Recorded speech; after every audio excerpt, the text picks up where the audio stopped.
Bonjour les passionnés de voyage hors saison et loin des foules. C'est la vidéo la plus difficile sur cette chaîne. Elle décrit le camp de concentration et de prisonniers russes de Bergen-Belsen. Nous n'avons censuré ni texte, ni vue, ni photo disponible car il reste si peu de ce camp de la mort. L'horreur doit être vue pour qu'elle ne se reproduise pas, car elle n'est pas excusable. Il n'y a pas de musique en arrière-fond car aucune ne conviendrait. C'est un paysage plat et désolant qui abritait un camp de travailleurs pour la construction du terrain militaire de Bergen pour finir comme un des camps de concentration les plus malfamés. Parmi les curiosités encore plus graves est une pierre erratique au portail d'un groupe industriel voisin. Il porte le signe runique du crampon, Wolfsangel, qui perpétue ici l'idéologie criminelle nazie juste à côté du camp. Elle est visible à droite à bord de la route quand on approche le camp par le sud. Le camp présente plusieurs particularités. Après son utilisation comme camp de travailleurs, de camp d'entraînement de la Wehrmacht, puis dépôt de matériel et d'armes, il est transformé en camp d'internement de prisonniers de guerre à partir de 1940 et agrandi en vue de la guerre contre l'URSS. Il est transformé en camp d'échange de 1943 à 1944, où sont regroupés notamment des Juifs possédant une nationalité de pays neutres comme des Turcs ou des Espagnols de Salonique, des Juifs avec des papiers sud-américains, des Polonais à double nationalité, des Juifs palestiniens, des femmes françaises de prisonniers de guerre et leurs enfants, venus de Drancy en mai et juillet 1944. En fait, peu de Juifs seront libérés, 222 peuvent émigrer en Palestine, 1683 Juifs hongrois peuvent gagner la Suisse. Après le début des déportations massives de Juifs hongrois vers le camp d'extermination d'Auschwitz-Birkenau, Rerso, Rudolf Kastner a mené des négociations avec les SS au nom du comité d'aide et de sauvetage basé à Budapest concernant le sauvetage de Juifs. Le 30 juin 1944, un train transportant environ 1700 Juifs de Hongrie quitte Budapest, premier geste des SS après le paiement d'une rançon. Cependant, en violation de l'accord, les SS n'ont pas emmené ces Juifs dans un pays neutre, mais les ont amenés à Bergen-Belsen. Ce n'est qu'après de nouvelles négociations qu'un premier groupe de 318 personnes est autorisé à partir pour la Suisse en août 1944. Le deuxième groupe, plus important, suivit en décembre 1944. 17 personnes restent à Bergen-Belsen. Arrivés à Caux, les membres du groupe Kastner sont hébergés dans 2 hôtels reconvertis en camps de réfugiés. Les dirigeants des 2 groupes ont remercié Rerso Kastner avec cette carte au nom des rescapés. Kastner lui-même n'appartenait pas au groupe qui porte son nom. La carte a été conçue par Istvan Hirse, l'un des prisonniers libérés. Istvan Hirse, né en 1896 à Budapest, était graphiste et avait déjà fait des dessins dans le camp de Bergen-Belsen. Pour les prisonniers, l'arrivée au camp de Bergen-Belsen se passe à 6 km au nord de l'entrée actuelle du mémorial. Là se trouve l'accès à la rampe dite de déchargement des arrivants dans le camp de Bergen-Belsen. C'était une voie de la gare du camp militaire de Bergen et cette gare est toujours dans une zone militaire encore de nos jours. Pour cette raison, son accès inclut environ 600 mètres à pied. Il faut cependant penser que tous les gens amenés au camp ont dû parcourir les 6 km à pied, peu importe la météo, leur état de santé et leur fatigue après plusieurs jours serrés dans des wagons à marchandises. D'abord sont venus les prisonniers de guerre russes. Au cours des derniers mois de la Seconde Guerre mondiale, les hommes de main SS ont amené de plus en plus de prisonniers des camps de concentration dans des wagons de l'Est vers la lande de Lunebourg. Le wagon de marchandises fermé n'est pas d'origine, il n'a sans doute jamais circulé ici. Mais c'est le type de wagon qui était utilisé par les Allemands nazis pour transporter les détenus. Ils sont restés en fonction longtemps après. Le modèle date des années 1930. Zusa Mereni et sa sœur ont été arrêtés à Budapest le 4 décembre 1944 et emmenés à Bergen-Belsen dans un train de marchandises peu de temps après. Leur transport est arrivé à la rampe le 11 décembre 1944. En tant que juifs d'échange, ils étaient autorisés à garder leurs bagages. Zusa Mereni avait sur elle un calendrier dans lequel elle faisait des petits dessins presque tous les jours. C'est ainsi qu'est né un journal en images. Ces dessins sont un document unique car il n'y a pas d'autres photos de la rampe. Et de là, nous avons été emmenés à la gare de Franz, c'est la gare pour les déportations à Budapest, dans la nuit et nous avons été enfermés dans les wagons.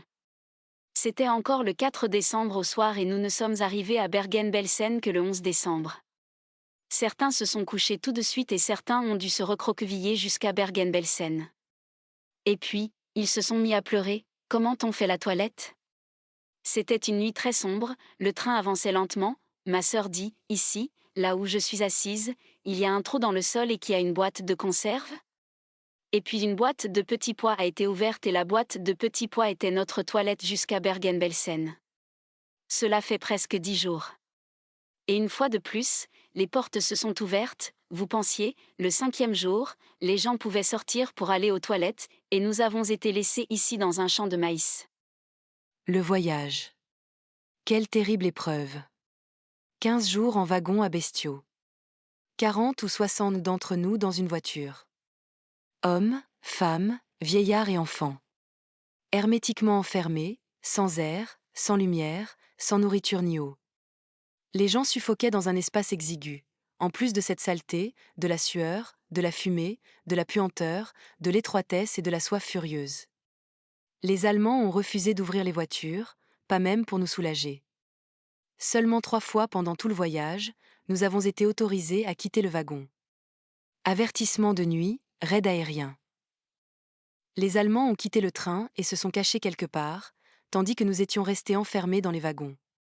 À l'intérieur des voitures, dans l'obscurité, des enfants pleuraient, des femmes attendaient et des hommes se disputaient un peu d'espace. Vous vouliez vous étirer et vous ne pouviez pas le faire.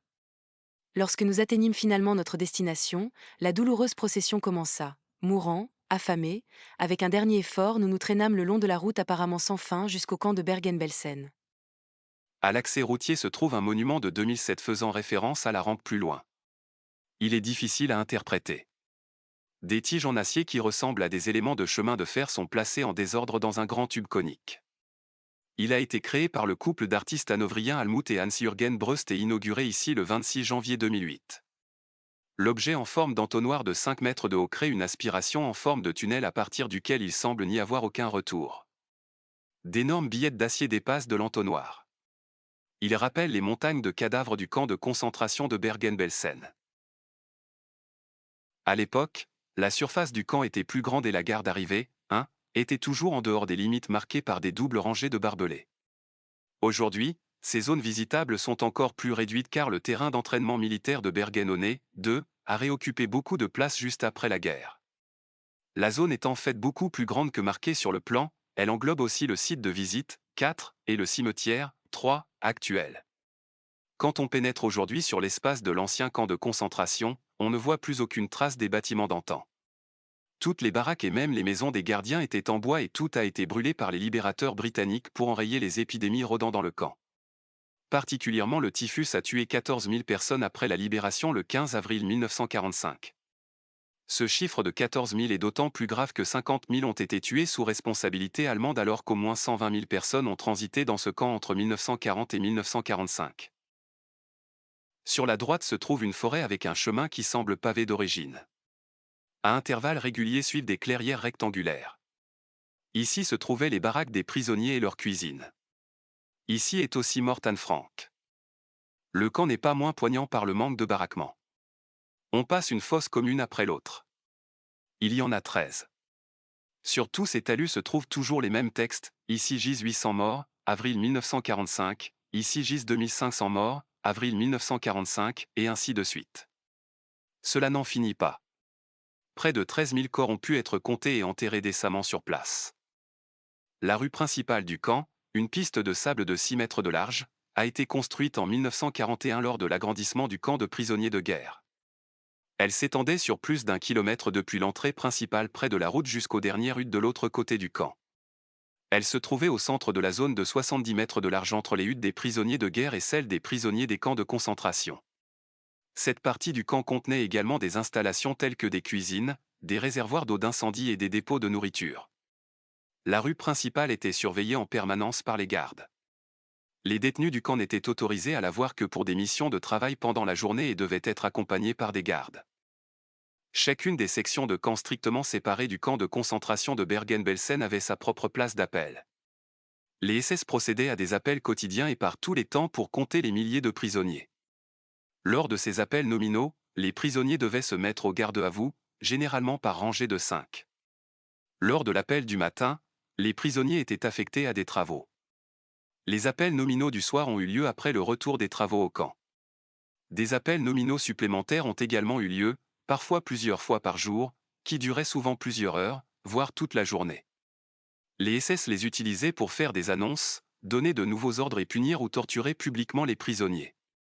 Les nombreux appels nominaux représentaient une fatigue physique et psychologique permanente pour les détenus. Les prisonniers et les enfants particulièrement malades ou âgés avaient beaucoup de mal à rester au garde à vous pendant de longues périodes. Les prisonniers mouraient fréquemment lors des appels nominaux. À partir de 1941, le camp de Bergen-Belsen comprend une superficie de près de 55 hectares. Il était entouré d'une clôture de fils de fer barbelés de 2,5 mètres de haut avec des poteaux en bois qui s'étendaient sur près de 4 km et se composaient de 2 rangées dans certaines sections. L'entrée principale du camp était située près de la route de Winsen à Bergen. Le camp de prisonniers de guerre et le camp de concentration ainsi que leurs sections de camps individuels étaient séparés les uns des autres par d'autres clôtures. Des tours de guet étaient situées le long de la clôture périphérique et à l'intérieur du camp. Des gardes armés avec des chiens patrouillaient le camp jour et nuit. Les prisonniers de guerre et les prisonniers des camps de concentration n'étaient pas autorisés à s'approcher des clôtures. Après la libération, les troupes britanniques ont incendié toutes les cabanes en bois de l'enceinte des prisonniers pour empêcher la propagation des maladies, tandis que les bâtiments administratifs du camp sont restés debout jusque dans les années 1950. Le crématorium du camp de concentration de Bergen-Belsen a probablement été mis en service en été 1943 après la détérioration des conditions de vie et d'hygiène dans le camp. Le four pour l'incinération des corps était situé à l'intérieur d'un petit bois mais qui était masqué par une clôture.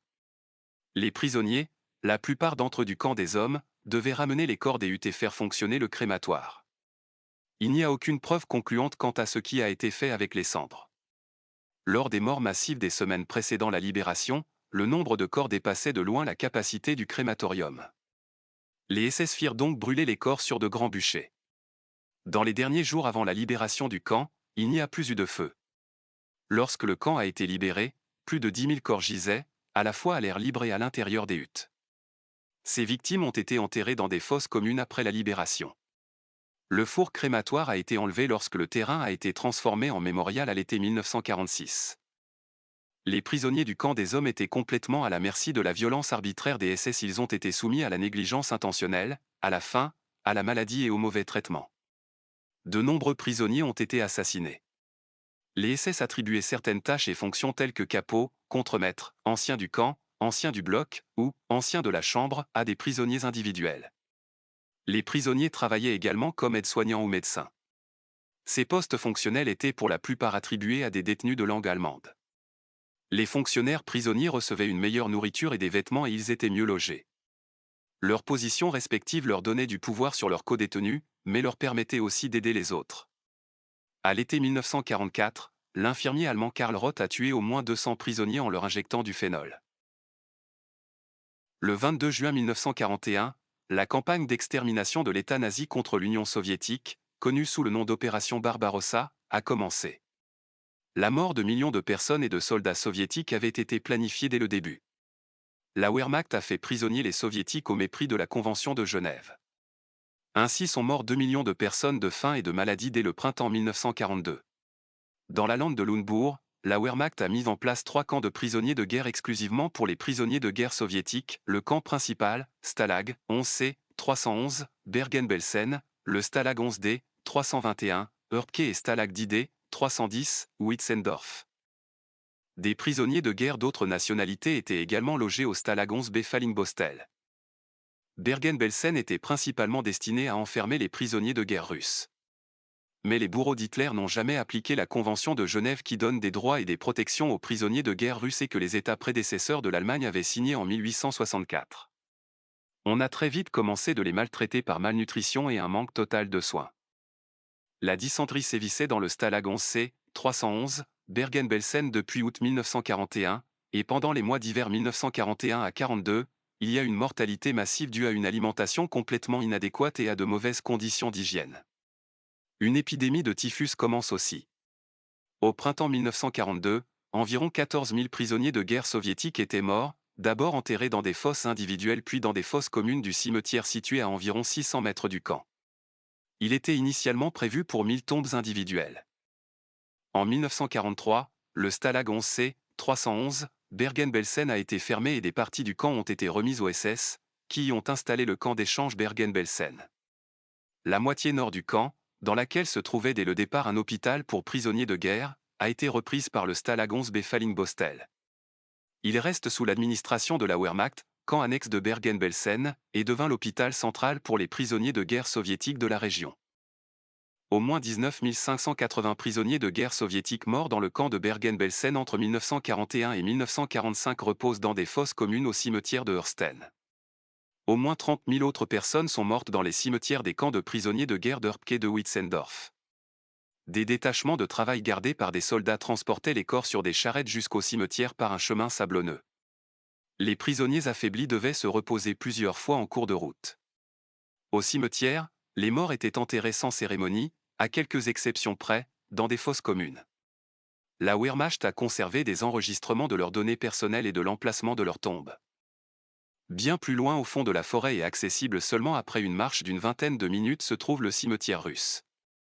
Des stèles régulières marquent ici aussi des fosses communes. On trouve bien moins de pierres tombales individuelles. Ce cimetière a été remanié plusieurs fois après la libération. Il faut suivre le chemin sablonneux tout en longeant la zone militaire encore active. Le monument commémoratif principal au cimetière russe porte cette inscription: ici sont enterrés 50 000 prisonniers de guerre soviétiques torturés à mort en captivité germano-fasciste. Il porte le nom de pleureuse. Il y a aussi quelques stèles individuelles. Au moins 9 prisonniers de guerre polonais sont enterrés dans le cimetière.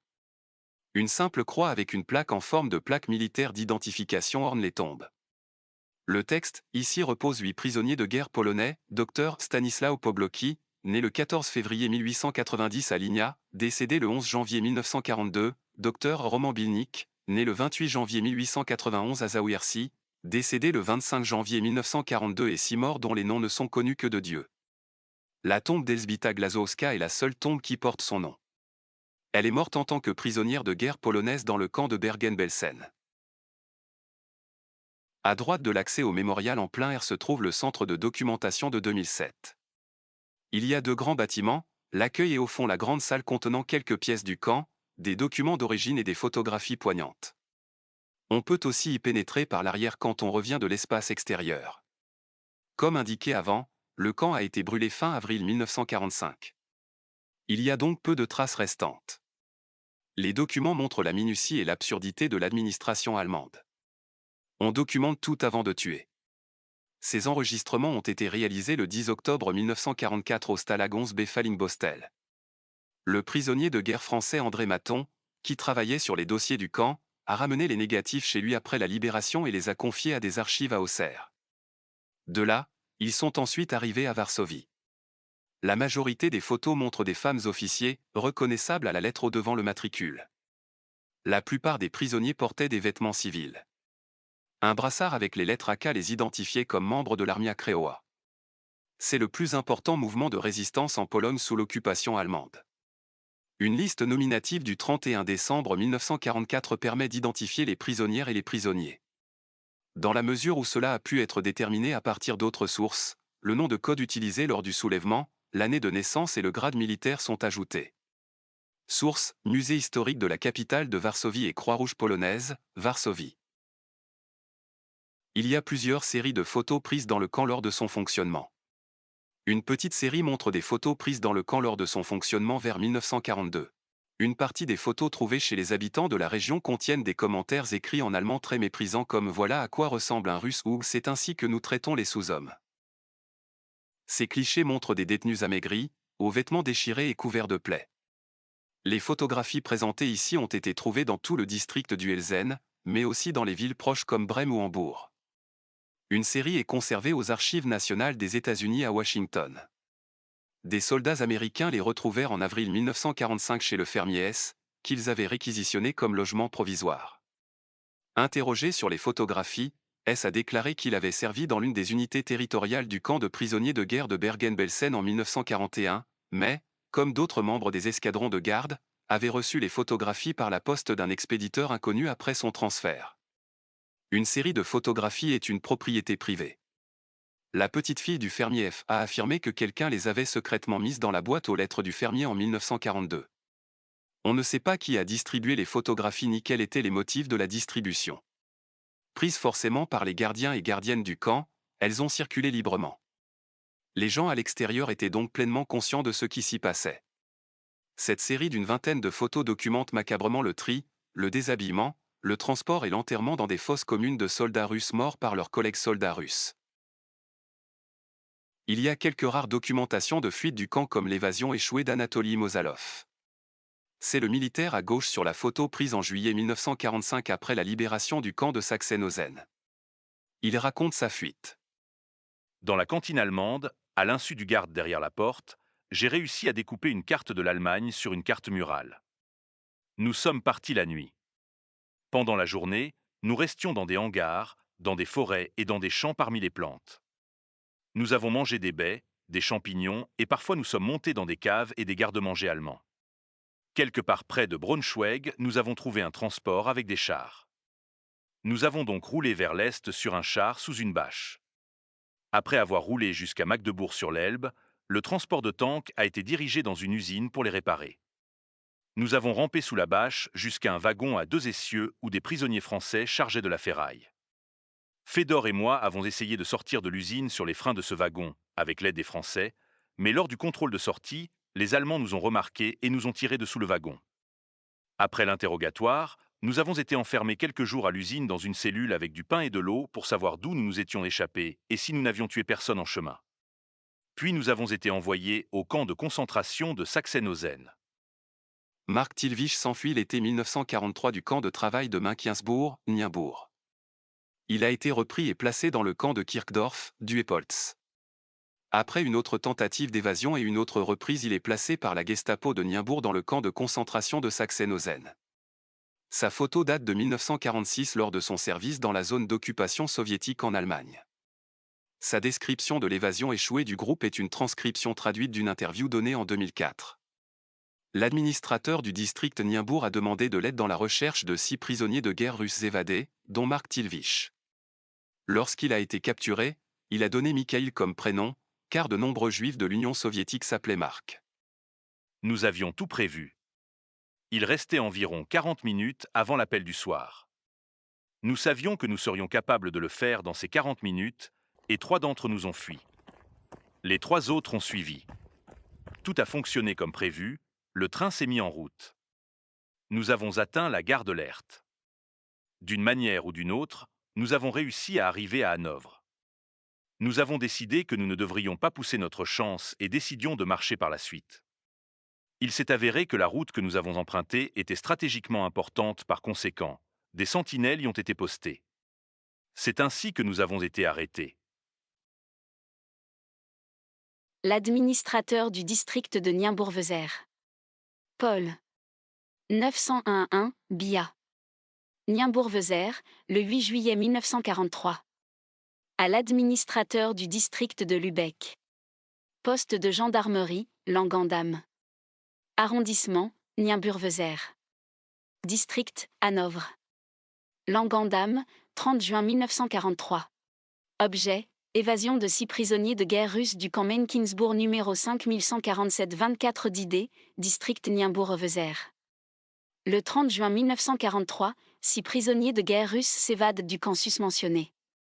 Les constatations faites dans le camp avaient montré que les prisonniers suivants s'étaient enfuis. Un Bazankov, à Loxey, né le 21 mars 1922 à Corgy, numéro d'identification 5147 d'Idée, taille 1,65 m, cheveux blonds, visage balafré. De Kamonski, Victor, né à Leningrad le 28 janvier 1916, numéro d'identification 7146 d'Idée, taille 1,82 m, cheveux blonds, silhouette élancée. Troitilowitch, Mikhaïl, né à Moscou le 10 juin 1922, numéro d'identification 7583 d'Idée, taille 1,75 m, cheveux noirs, type juif, porte un long pantalon gris. 4 Charitonov, Alexandror, né le 3 janvier 1916 à Chkalov, numéro d'identification 8639 d'Idée, taille 1,68 m, cheveux blonds foncés, yeux gris. 5 Shelpakov, Grigory, né le 1er mars 1921 à Saransk, numéro d'identification 11281 d'Idée, taille 1,65 m, blond foncé, yeux gris. 6. Zirkin, Yakov, né à Koloma le 21 octobre 1917, numéro d'identification 12484 d'Idée, taille 1,58 m, blond foncé, yeux gris. Tous les prisonniers portaient des uniformes russes lors de leur évasion et étaient partis en direction de Hanovre, sud-est. Les fugitifs avaient quitté le camp le 29 juin 1943, vers 23h30, après avoir ouvert les portes avec un double des clés. Le prisonnier Tilowitch, Mikhail, travaillait dans le camp comme interprète, tandis que les autres travaillaient pendant la journée dans les scieries de Plugel, Langandam et Nienbourvezer. À l'administrateur du district de Nienbourvezer. Signé maître de gendarmerie. J'envoie une copie pour votre information et avec la demande de recherche. Le 10 juillet 1943. Les armées alliées avançant de l'Est et du Sud-Ouest, les camps sont progressivement déplacés et les prisonniers souvent forcés de marcher. La carte montre l'évacuation partielle en avril 1945. Les traits pleins sont des transferts en train, les tirets représentent des marches forcées. Les dates indiquées au camp correspondent à la libération des prisonniers partis de Bergen-Belsen. Les nazis retiennent aussi des juifs en otage pour d'éventuelles négociations avec les Alliés. Des trains errent dans le reste de l'Allemagne sous contrôle nazi et certains sont arrêtés en cours de route par les Russes. Un de ceux-là est le train perdu, il était parti de Bergen-Belsen. Le camp est libéré par les troupes britanniques et canadiennes le 15 avril 1945. La mortalité reste toutefois élevée en raison d'une épidémie de typhus que les Britanniques ne peuvent circonscrire rapidement faute de moyens et faute d'avoir perçu immédiatement l'ampleur du problème. Le camp est finalement mis en quarantaine, le 21 mai 1945, les autorités britanniques donnent l'ordre de brûler les derniers baraquements. Les cadavres sont ensevelis dans des fosses communes. Les internés militaires italiens ont dû quitter Bergen-Belsen le 14 janvier 1945. La plupart d'entre eux ont été emmenés au camp de prisonniers de Fallingbostel. Certains d'entre eux ont été renvoyés à divers travaux après leur convalescence. Les soldats et officiers italiens restés à Fallingbostel et les autres prisonniers de guerre du camp ont été libérés le 16 avril 1945 par l'armée britannique. Pendant tout son temps en captivité, le lieutenant Vittorio Viali a secrètement pris des photos avec son appareil photo, qu'il avait réussi à faire entrer clandestinement dans le camp. Il a également pris des photos de sa libération au camp de prisonniers de Fallingbostel et a ensuite ajouté des commentaires à ses photographies. 16 avril 1945. Les minutes passent terriblement lentement, on entend un bruit de cliquetis à proximité. Les prisonniers montent sur le toit de la baraque. 10h30 précises, on voit les chars. 16 avril 1945. Les chars se sont arrêtés sur une petite route à l'ouest du camp, près de la porte. Prisonniers et civils affluent autour d'eux. 16 avril 1945, 12h. Le drapeau italien, qui a été sauvé malgré toutes les recherches pendant nos longs mois de captivité, est hissé sur le mât du drapeau. C'est une fantastique journée de printemps ensoleillé et nous sommes remplis de joie. 18 avril 1945. Près du camp se trouvent 3 gigantesques magasins de ravitaillement des forces allemandes. Ils sont remplis de tout ce que vous pouvez imaginer, notamment de la nourriture. Après leur libération, les anciens prisonniers ont pris ces magasins d'assaut. Russes, Polonais, Français, militaires et civils italiens tentent d'emporter les denrées convoitées. Sucre, café, lard, conserves, farine, etc. Que savaient les habitants à proximité du camp de concentration de Bergen-Belsen vraiment? Après la Seconde Guerre mondiale, de nombreux résidents ont affirmé qu'ils ne savaient rien du camp de concentration de Bergen-Belsen. Nous avons découvert que toutes ces déclarations n'étaient pas convaincantes. Nous avons rassemblé des preuves que les résidents locaux en savaient peut-être plus. L'excuse peu crédible des habitants est documentée par les comptes rendus du collaborateur Dr Ernst von Briesen. Entre autres choses, von Briesen avait affirmé que rien n'aurait pu être remarqué car le camp de concentration était situé sur une route peu fréquentée. Cependant, de nombreux habitants rapportent qu'ils l'utilisaient assez souvent pour se rendre à la prochaine plus grande ville pour y faire des courses. Des témoignages de contemporains dans l'exposition au mémorial de Bergen-Belsen documentent ce fait. De plus, il y avait plusieurs maisons et fermes à proximité de la rampe. À notre avis, les gens ont dû remarquer quelque chose. Il est tout simplement impossible de ne pas avoir vu les personnes mourantes ou des parties du camp. Surtout compte tenu des terribles conditions qui régnaient dans le camp à la fin de la guerre. Des milliers de prisonniers ont été conduits de la rampe au camp de concentration. Au cours des recherches, il a été constaté qu'il y avait beaucoup de sources qui pointaient vers l'extermination des Juifs et d'autres groupes de victimes, même si la sphère publique était strictement réglementée et les médias censurés. La question cruciale semble être de savoir si les gens étaient disposés à rassembler les informations pour disposer d'une image cohérente. La gare militaire est en service depuis les années 1930. Aujourd'hui, on s'en sert pour décharger des chars et du matériel lourd pour le camp de l'OTAN Bergenone. C'est toujours et encore zone militaire interdite d'accès et les photos sont bien sûr interdites. Rien n'a changé. André quitte silencieux ce lieu qui a vu tant de personnes passer d'un train à la mort. Il savait ce qui l'attendait. Il connaît cela mieux que d'autres parce qu'il a passé son service civil dans le centre de documentation de la déportation en Autriche. Il a aussi fait des cartes interactives pour le musée juif de Vienne avec tous les camps de concentration. Il en reste quand même choqué. Il arrive au raisonnement absurde que les nazis ont ici tué sans distinction. Un Russe juif était simplement un Russe. On le tuait quand même comme tous les autres Russes. Nous restons dans la région, mais nous nous consacrons à des thèmes moins graves. Des liens se trouvent à la fin de la vidéo et dans la description. À bientôt sur Voyage hors saison.